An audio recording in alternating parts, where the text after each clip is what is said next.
तो power plant with Rahul में आपका स्वागत है। इस वीडियो में हम लोग फीड वाटर साइकिल का एचपी हीटर से लेकर इकोनोमाइजर तक के बारे में हम लोग पढ़ेंगे। जो लास्ट वीडियो मैंने जो अपलोड किया है फीड वाटर साइकिल पार्ट 2, उसमें हम लोगों ने डिएरेटर से लेकर आपका एमडीबीएफपी और 2 आपका टीडीबीएफपी का कॉमन डिस्चार्ज तक का मैंने डिटेल पढ़ा था कि फीड वाटर साइकिल में आपका एमडीबीएफपी और टीडीबीएफपी किस प्रकार से ड्रम लेवल को मेंटेन करता है, कंट्रोल करता है। तो मैंने इसका सारा डिटेल पढ़ा था कि टीडीबीएफपी कैसे वर्क करता है, एमडीबीएफपी कैसे वर्क करता है। और इस वीडियो में हम लोग जो फीड वाटर का जो कॉमन डिस्चार्ज है उसके बाद जो आपका एचपी हीटर में जाता है, तो एचपी हीटर से हम लोग फर्दर हम लोग इस वीडियो में पढ़ेंगे। तो आइए हम लोग देखते हैं इस वीडियो को। तो फीड वाटर साइकिल पार्ट 2 का जो लोग वीडियो नहीं देखे हैं कृपया उसको देख लें, आपका सारा कंसेप्ट क्लियर हो जाएगा। आइए हम लोग पार्ट 3 स्टार्ट करते हैं। तीनों बॉयलर फीड पंप से अलग अलग डिस्चार्ज होता है, एक कॉमन हेडर बना देता है। कॉमन हेडर, ठीक है, एक कॉमन हेडर बना दिया। कॉमन हेडर से क्या होता है आपका, देखिएगा, ध्यान दीजिएगा, यहां से आपका एचपी हीटर में जाता है। एचपी हीटर 5A से एचपी हीटर 6A में जाता है, 6A में जाता है। यहां से एचपी हीटर 5B में जाता है, यहां से फिर आपका एचपी हीटर 6B में जाता है। यहां से एक लाइन 50% बाईपास लाइन होता है, बाईपास लाइन, और एक आपका 100% बाईपास लाइन होता है। 100% बाईपास लाइन होता है, बाईपास लाइन होता है, ठीक है। 4 लाइन निकलता है। एक एस्पीटर 5A से आपका 6A में गया, फिर एस्पीटर 5B से 6B में गया। एक 50% बाईपास लाइन होता है, एक 100% बाईपास लाइन होता है। और यहां पे जाके फिर एक कॉमन हेडर बनाता है, ठीक है, कॉमन हेडर बनाता है ये 4, ठीक है। और इस कॉमन हेडर से आपका फीड कंट्रोल स्टेशन होता है। फीड कंट्रोल स्टेशन, जैसे रेटर कंट्रोल स्टेशन था, इसी प्रकार से फीड कंट्रोल स्टेशन होता है, जो कि आपको ड्रम लेवल को यहीं से हम लोग कंट्रोल करते हैं। तो देखिए 50% 100% का लॉजिक समझिए क्या होता है कि सपोज कीजिए आपका रनिंग कंडीशन में है और एस्पीटर 5A 6A एस्पीटर 5B 6B आपका सर्विस में है। किसी कारणवश आपको किसी भी, मान लीजिए कि 5A में आ गया प्रॉब्लम या 6A में आ गया प्रॉब्लम, तो आपको एस्पीटर आउट करना पड़ेगा। एस्पीटर आउट करना पड़ेगा तो एक रास्ते से आपको सिर्फ 5B और 6B सर्विस में है, तो सिर्फ एक इससे आपको ड्रम लेवल मेंटेन नहीं कर पाएगा। तो इससे क्या होता है, लॉजिक दे दिया है कि जैसे अगर कोई एक भी एचपी हीटर आप आइसोलेट करते हैं तो 50% बाईपास लाइन ओपन हो जाएगा। इसको ऑटो में भी आप डाल सकते हैं या मैनुअली भी इसको आप ओपन कर सकते हैं। जैसे ही आपका एस्पीटर 5A 6A में कोई भी अगर आप इसको ब्लॉक किए तो 50% ओपन हो जाएगा। किसी टाइम बस आप दोनों एस्पीटर में आ गया प्रॉब्लम, दोनों सीरीज में, मतलब 5A 6A में भी आ गया प्रॉब्लम, 5B 6B में भी आ गया आपको प्रॉब्लम, तो आप 100% वाला बाईपास लाइन, क्योंकि इसका कैपेसिटी सिर्फ एक ही एस्पीटर, कोई भी एक ही सीरीज का वाटर फ्लो कर सकता है। लेकिन ये तरफ बड़ा लाइन है, ये आपका दोनों एस्पीटर का जितना फ्लो होता है वो सिंगल एक लाइन से फ्लो करवा सकता है, ठीक है। तो ये आप लोग समझिए, अगर एक एस्पीटर आउट किए तो 50% बाईपास लाइन ओपन हो जाएगा, अगर दोनों एस्पीटर आउट कर दिए तो 100% बाईपास लाइन आपका ओपन हो जाएगा। और यहां के बाद आपका फीड कंट्रोल स्टेशन में आपका जाता है, ठीक है। एसपी हीटर का हम लोग थोड़ा सा समझ लेते हैं। देखिए कॉमन हेडर जो निकलता है, जो एसपी हीटर के बाद जो है, उस कॉमन हेडर से क्या होता है कि फीड कंट्रोल स्टेशन में तो लाइन जाता है, वहीं से एक लाइन हम लोग सुपर हीटर स्प्रे कंट्रोल का भी एक लाइन निकाल लेते हैं। आपका जो डिविजन है, आपका एलटीएसएस से जो डिविजनल में जा रहा है, तो वहां बीच में हम लोग अटेम्पटेशन करते हैं, डी सुपर हीटिंग करते हैं। तो डी सुपर हीटिंग में जो हम लोग जो वाटर से जो स्प्रे करते हैं, वो इसी कॉमन हेडर जो सारा एसपी हीटर 50% बाईपास 100% बाईपास से जो निकलने वाली कॉमन हेडर जो बना रहा था, उस कॉमन हेडर से एक लाइन हम लोग टैपिंग करते हैं और वो स्प्रे किया जाता है। तो स्प्रे का आपका 2 जगह हो गया, एक तो आपका after SP heater common header से निकालते हैं, और एक आपका इंडिविजुअल जो बॉयलर फीड पंप जो तीनों था, तीनों के किकर स्टेज से अलग अलग लाइन निकालते हैं और वो भी आपका जाता है, ठीक है। क्योंकि किसी एक भी एसपी हीटर का अगर हम लोग सीरीज देख लें तो आपको दोनों सीरीज समझ में आ जाएगा। एसपी हीटर ये क्या है, 5 है, ये एसपी हीटर 6A है, ठीक है। तो पहले आपका सॉरी यहाँ पे आपका नीचे 5A रहता है, ऊपर में आपका 6A रहता है, ठीक है। यहां से मान लीजिए कि फीड वाटर लाइन गया, एक आपका FDB 7 रहता है और उसका IBB रहता है, ठीक है। यहां से जो फीड वाटर यहां से निकला वो चला जाता है 6A में। 6A से निकलने के बाद कॉमन हेडर जो बना रहा था, यहाँ पे एक FDB 8 लगा देते हैं और उसका IBB, ठीक है। तो ये फीड वाटर का लाइन है। यहां से क्या होता है, एक्सट्रैक्शन स्टीम लेते हैं, एक्सट्रैक्शन स्टीम। इसका जो एक्सट्रैक्शन स्टीम जो होता है वो CRS से लेते हैं, याद रखिएगा। मीन्स एसपी हीटर 6 से एंड 6B का जो एक्सट्रैक्शन स्टीम जो होता है वो हम लोग CRS से लेते हैं। तो इसका जो प्रेशर होता है वो 45 kg और आपका 350 डिग्री C रहता है, ठीक है।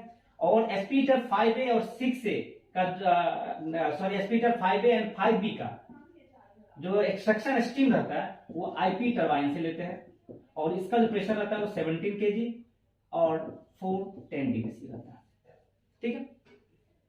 यहां से जो आया और सारा का सारा मैंने बताया आपको shell and tube type heat exchanger होता है, ठीक है।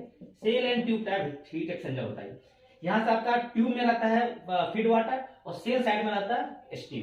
तो यहां से क्या होता है कि आपको हीटिंग करता है, हीटिंग करने के बाद जो ड्रिप बनता है वो ड्रिप क्या बोलते हैं कि आपका जो नेक्स्ट लोअर में जाता है। तो ड्रिप आपका चला गया ड्रिप लाइन 5A में, 5A में आया, 5A में इसका अपना भी जो है स्टीम है और 6A का भी ड्रिप है। दोनों मिलके क्या करता है, इसके फीड वाटर को हीट करता है। इस फीड वाटर से हीट करने के बाद जो इसका भी ड्रिप निकलता है, ये ड्रिप कहां चला जाता है, डिएरेटर में, ठीक है। मीन्स 6A का ड्रिप आया 5A में, 5A का ड्रिप चला गया डिएरेटर में।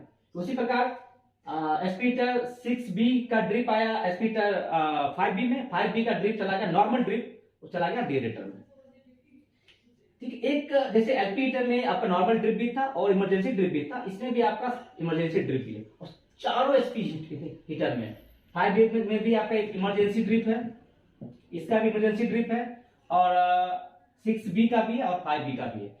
और वो चारों का इमरजेंसी ड्रिप जो होता है वह एचपी ड्रेन फ्लश टैंक में जाता है। एचपी ड्रेन फ्लश टैंक में जाता है जिसका टेम्परेचर 46 डिग्री C के आसपास होता है। एचपी ड्रेन फ्लश टैंक में एलपी हीटर का ड्रिप कहां जा रहा था, एलपी ड्रेन फ्लश टैंक में, और एसपी हीटर का ड्रिप जाता है एचपी ड्रेन फ्लश टैंक में। तो एचपी ड्रेन फ्लश टैंक में आपका इमरजेंसी ड्रिप होता है और ऐसे नॉर्मल ड्रिप जो जाता है वो डिएरेटर में जाता है। जनरली हम लोग क्या करते हैं, नॉर्मल ड्रिप का क्या न्यूमेटिक वाल्व होता है, तो नॉर्मल ड्रिप में हम लोग 350 mm सेट कर देते हैं। तो आपका 350 mm लेवल तक आपको ये कंट्रोल करेगा नॉर्मल ड्रिप। और इमरजेंसी ड्रिप जो होता है वो 380 हम लोग सेट कर देते हैं। किसी कारण से आपका नॉर्मल ड्रिप जो है इस वाटर लेवल को मेंटेन नहीं कर पाया, क्योंकि सब में वाटर लेवल रहता है, सेल साइड में वाटर रहता है। अगर वाटर लेवल एकाएक आपका अचीव होने लगा तो हीट ट्रांसफर रेट को तो डिक्रीज कर देगा, क्योंकि आपको ट्यूब जो होना चाहिए वाटर में डीप नहीं होना चाहिए। तो जैसे हीट ट्रांसफर को अचीव नहीं कर पाएगा तो इस वाटर लेवल जैसे इंक्रीज करना करेगा, नॉर्मल ड्रिप अगर मेंटेन नहीं कर पाएगा तो इमरजेंसी ड्रिप जैसे 380 से ऊपर लेवल बढ़ा, 380 से जैसे ऊपर बढ़ा तो इमरजेंसी ड्रिप आपका ओपन हो जाएगा और इसके लेवल को कंट्रोल कर लेता है। और अगर इमरजेंसी ड्रिप भी अचीव नहीं कर पाया तो और लेवल बढ़ता गया तो एसपी हीटर आउट हो जाएगा और एक्सट्रैक्शन वाल्व को क्लोज कर देगा। क्योंकि ड्रिप कहां से आ रहा है, एक्सट्रैक्शन स्टीम से आ रहा है। तो जैसे लेवल 700 mm से अगर ज्यादा बढ़ गया तो एसपी हीटर उस सीरीज को ही आउट कर देगा। और आपका क्या करेगा, आउट करने का मतलब क्या होता है, एक्सट्रैक्शन स्टीम को ही वाल्व को ही क्लोज कर देगा। मोटराइज वाल्व होता है उसमें कमांड जाएगा, उसको क्लोज कर देगा, ठीक है। उसी प्रकार इसमें कंटिन्यूअस वेंट रहता है। फिर आपका एसएमबी का लाइन होता है, वेंट का लाइन, कंटिन्यूअस वेंट का लाइन होता है। फिर आपका जो है ड्रेन का लाइन भी होता है, सेल ड्रेन होता है, बहुत सारा लाइन होता है। सेल ड्रेन होता है, अगर आपको सेल को पूरा खाली करना पड़ा तो सेल ड्रेन कर दीजिए। कंटिन्यूअस वेंट का क्यों देते हैं, मैं आपको पहले ही बताया था कि जो भी कंडेंस गैस निकलता है, स्टीम जैसे स्टीम कंडेंस होता है वाटर में, तो जो भी डिजॉल्व गैस निकलेगा उस गैस को हमको बाहर निकालना पड़ता है। अगर वो गैस को हम लोग क्लोज नहीं करेंगे तो ट्यूब के चारों तरफ एक एयर ब्लैंकेट बना लेगा और हीट ट्रांसफर होने ही नहीं देगा, ठीक है। तो ये जितना भी एसपी हीटर का सारा यही काम होता है। नहीं देखिए टेम्परेचर कैसे कैसे राइज होता है। अगर FDB7 आपका एस्पिरेटर 5 में टेम्परेचर अगर 165 डिग्री सी रहता है तो इससे अगर निकलेगा तो 210 डिग्री सी से निकलेगा, और इससे अगर निकलेगा तो 255 डिग्री सी के आसपास निकलता है। मीन्स आपका 155 से 210 डिग्री बढ़ाता है एस्पिरेटर 5 है, और फिर एस्पिरेटर 6 में गया तो फिर 210 से 255 डिग्री सी बढ़ा देता है। ठीक है, और यहां से क्या होता है आपका चला जाता है feed control station. Common header में बताया था सारा एस्पिरेटर बाईपास लाइन से 100% बाईपास, 50% बाईपास एस्पिरेटर से कॉमन हेडर बनाता है। कॉमन हेडर से आपका 2 लाइन आप देखे होंगे इस टाइप से। ये फीड कंट्रोल स्टेशन का मैं आपको डायग्राम बता रहा हूं। ये FDV फीड वाटर का FDV, और कंडेंसेट वाटर का लाइन होता है CD कंडेंसेट ड्रेन। ठीक है, ये FDV, ये भी FDV, जनरली इसका नाम 16, ये 13, ये 14, ये 15 तो इस टाइप का नाम रहता है। ये आपका 200 मेगावाट तक जो है फीड वाटर फ्लो को कंट्रोल करता है ये लाइन।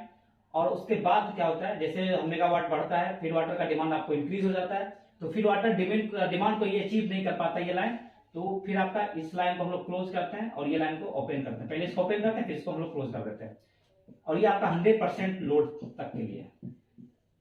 ठीक है, ये 100% लोड तक के लिए ये है आपका लोड में आपका ये लाइन सर्विस में रहता है, और ये लाइन आपका ऑटो में हम लोग डाल के छोड़ देते हैं। ठीक है, तो स्टार्टिंग में आप लाइटअप करते हैं और अप टू 100 या 150 मेगावाट तक आपका ये लाइन सर्विस में रहता है। धीरे धीरे आप क्या दिखेगा, जैसे जैसे आपका लोड 100 मतलब 150 मेगावाट बढ़ रहा है, तो ये कंट्रोल वाल्व देखिए, ये सब मोटराइज वाल्व है, ये मोटराइज वाल्व है, ये भी आपका मोटराइज वाल्व है, ये आपका न्यूमेटिक वाल्व है। तो देखिएगा न्यूमेटिक वाल्व आपका 80-90% 95% ओपन हो जाएगा। मींस अब जो फीड वाटर का डिमांड है वो ये लाइन अचीव नहीं कर पा रहा है, तो फिर आपको क्या करना है, इस लाइन को आपको ओपन कर देना है, फिर इस वाल्व को धीरे धीरे क्लोज करके ऑटो में आपको सेट कर देना है। यहां से क्या होता है, जो यहां से वाटर जो निकल रहा है यहां से चला जाता है सीधा इकोनोमाइजर में। यहां से लाइन आपका एक इकोनोमाइजर में जाता है। इकोनोमाइजर में जो है यहाँ 2 वाल्व है, देखिएगा E2 करके होगा, E2 और E3। ये वाल्व जो है यहां से चला जाता है इको हेडर में। ठीक है, इको हेडर में चला गया, और इको हेडर से एक लाइन इको हेडर में जाता है, एक लाइन आपका बॉटम रिंग हेडर में भी जाता है। देखिएगा बॉटम रिंग हेडर, यहाँ E021 वाल्व होता है, मोटराइज वाल्व होता है यहाँ पे। देखिए स्टार्टिंग में क्या होता है, जब वाटर का फ्लो नहीं होता है, स्टीम का फ्लो उतना अचीव नहीं हो पाता है, तो क्या करते हैं, बॉटम रिंग हेडर से जो लाइन इकोनोमाइजर इको हेडर से पहले से एक लाइन जो निकालता है फीड कंट्रोल स्टेशन से जो लाइन आ रहा है वो बॉटम रिंग हेडर में हम लोग कर देते हैं। जैसे सिंक्रोनाइज होता है, आपका फ्लो सर्किट अचीव हो गया, फिर ये वाल्व को हम लोग क्लोज कर देते हैं। यहां से क्या होता है, इको हेडर में गया, इको हेडर से क्या होता है, इको कॉइल बनाते हुए आउटलेट से फिर आपका ड्रम में जाता है। तो इसके बाद का मैंने सर्किट आपको एक स्टीम वाटर सर्किट का मैंने एक वीडियो बनाया है बॉयलर का, फर्स्ट पास सेकेंड पास किस प्रकार से वाटर और स्टीम का फ्लो होता है, वो मैंने वीडियो अपलोड कर दिया। अगर आप लोग नहीं देखे होंगे कृपया उस वीडियो को जरूर देखें कि बॉयलर के अंदर वाटर और स्टीम का क्या सर्किट है, फर्स्ट पास क्या होता है, सेकेंड पास क्या होता है, गूज नेक क्या होता है। मैंने डिटेल में एक वीडियो बनाया, कृपया उस चैनल उस वीडियो को देखें, आपको बहुत कुछ क्लियर हो जाएगा। ठीक है, तो this is all about the condensate water cycle and the feed water cycle. ठीक है, अगर आपको कुछ भी कंफ्यूजन हो तो कमेंट करें, कमेंट में मैं आपको रिप्लाई दूंगा, और अगर वीडियो पसंद आए तो लाइक जरूर करें, और हमारे चैनल में अगर कोई नए है तो सब्सक्राइब जरूर करें, इससे हमें मोटिवेशन मिलेगा। ठीक है, थैंक यू।